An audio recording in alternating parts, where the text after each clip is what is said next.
ये बेरोजगार कालू बहुत दिन से भूखा पूरे गांव की सफाई करके पैसे जमा करता है और खाना खाने होटल जाने लगता है। भूख से तड़प रहा कालू जल्दी से होटल पहुंचा और दाल रोटी लाओ रे। अबे झोपड़ी वाले कालू, इतनी बेइज्जती के बाद कालू अंदर से पूरा टूट चुका था। अपने ही आंसुओं और उस गंदे पानी से भीगा हुआ कालू थके हुए कदमों से वहां से निकला। उसके मन में एक ही सवाल शोर मचा रहा था, क्या मैं सचमुच इतना गंदा हूँ? क्या मेहनत की रोटी मांगने वाले की इस दुनिया में कोई इज्जत नहीं? उसकी रूह कांप रही थी और वह गांव की ओर निकल गया। तभी सामने रास्ते में उसे एक बैलगाड़ी वाला किसान मिला। नाम था चंपक। चंपक ने कालू की हालत देखी और उसकी आंखों में छिपी अच्छाई पहचान ली।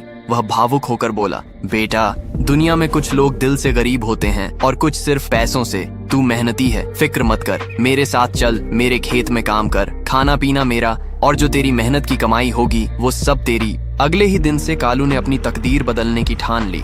चंपक जी का ट्रैक्टर लेकर वह खेत में ऐसे जुट गया जैसे यह उसकी अपनी जमीन हो। उसने पहले बंजर खेत की सफाई की और फिर जी तोड़ मेहनत करके पूरे खेत में अनाज लहला दिया। देखते ही देखते कुछ ही महीनों में खेत का पूरा हुलिया बदल गया। मिट्टी सोना उगलने लगी। इस सफर में कालू और चंपक का रिश्ता मालिक मजदूर का नहीं बल्कि बाप बेटे का बन गया। हद तो तब हो गई जब चंपक की पत्नी कालू को रोज अपने हाथों से खाना खिलाने लगी, बिल्कुल वैसे जैसे एक माँ अपने भूखे बच्चे को खिलाती है। कालू को उसका खोया हुआ परिवार मिल गया था। वक्त बदला और कालू की मेहनत रंग लाई। एक दिन वह अपनी खून पसीने की कमाई से चंपक जी के जन्मदिन पर उन्हें सरप्राइज देने के लिए एक चमचमाती टाटा की नई कार लेकर आ रहा था। उसके चेहरे पर खुशी थी कि आज वह अपने पिता समान चंपक को गर्व महसूस कराएगा।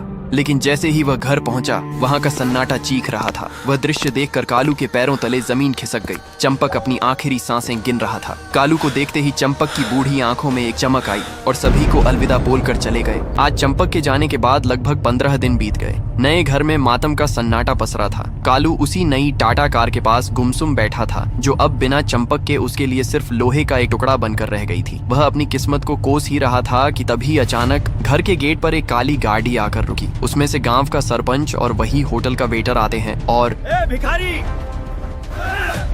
बहुत ऐश कर ली तूने चंपक के टुकड़ों पर। अब ये जमीन और गाड़ी हमारी है।